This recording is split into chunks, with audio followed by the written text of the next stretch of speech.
একটু খারাপ আছে বউ। কি কোন মা? কি আর কমু বউ, আমার এই চশমাটা ভাঙ্গে রেছে আজকে কদিন ধরে। গেদারে কইবেন নিকে তো সাহস পাই না, তুমি একটু কইয়া গেদারে একটু হুজু করে আনছে। খায়া তো কাম নাই, পোলার যে কামাই নাই হেডা তোর চোখে দেখবেন না। সারাদিন কাল কবেন যে বউ গাদার তো চশমা ঠিক করে আনি দিবার কইছে। বউ এটা আবার তুমি কেমন কথা কও? চশমা না থাকলে যে আমার মাথা বিষ করে তুমি জানো না? মাথা বেশ করে ঘরে যে হয়ে থাকে হারেন না, বউ এবার তো কাটা করেন কে? বউ রে কইলাম চশমা তো কিনে দিব না, দিহি গেদি রে ফোন করে গেদি একটা চশমা কিনে দেয় নিহি। হ্যালো গেদি। কি কমা? বউ রে কইলাম গেদারে কই একটা চশমা কিনে দাও, তা তো বউ চুপা যাহি মারলো। তাহলে তুমি একটা জামাই রে কই আমার চশমা কিনে দাও না। কে তোমার আগের চশমা কি হইছে? ভাঙ্গে গেছে গা।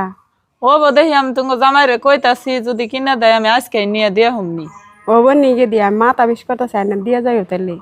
রাখো। মা ভালো আছো? আর ভাবি কো? আল্লাহ ভালোই রাখছে। বউ বান ঘরে নিহি গেদি তুমি বহ হয়নি।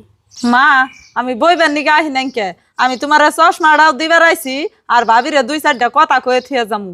ভাবি ভাবি ঘরে গনে দোয়াই বাইরে আনছে হারাহারি। কি হয়েছে? আয় হারা হারা নাই তো ডাহাড়ি পারেন কে? ডাহা ডাহি পারব না, কি করমু? এই যে 1 সপ্তাহ ধরে মার চশমার একটা আয়না ভাঙ্গা গেছে গা, এই চশমা আর কিনা দিবার কয়ে হেরুন না বাইরে। তা থুয়ে মা আর কয় মান নগে সুফানা রুন না, সংসার সম্পত্তি সবই আনে কই দিয়ে দিছে। আর একটা চশমা কিনে দিতে তাও মুশকিল না কেটা বড়? মুশকিল তো নাকবো, আইনে তো এত পুরো আইনে কিনে এনে দেন কে? তোমার আর কর নাকবো না, আমার মাও আমার কিনা দেনি নাকবো। এই যে আমি চশমা কিনা আনছি, মা খালি মরুকো না সম্পত্তি তারপর খাওয়ামনি। বনি মরার পরে কি হয় হেডা একলাই বুঝা যাবনি। বুঝবেন না, আমি 1 সপ্তাহের মধ্যে বুঝাইতাছি।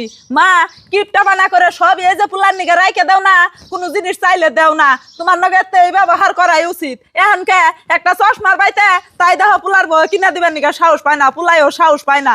নও তুমি আমার নগে আঙ্গ বাইতেই থাকবা আর সম্পত্তি সবকিছু আমার নামে লেখা দিবে। আমার যদি পালুনি নাগে সবকিছু আমি নিয়ে যামগা। হগেদি তুমি ঠিকই কইছো, ন যাই তুমি বাইতে যামগা। হ্যাঁ আল্লাহ হাসাই তো দিয়ে বুঝি মারে নিয়ে গেতেছে গা। আর মারে যে বুঝি নিয়ে গেতেছে যে তোমার সম্পত্তি আছে বুঝি নামি না লিখে দিব।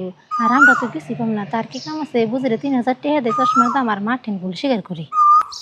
মা খারাই ডাক পারন কে আবার কি কইবার চান? কি আর কম বুঝি মারে নিয়ে যান না, মারে থিয়ে যান, চশমার দাম আমি দিমনি।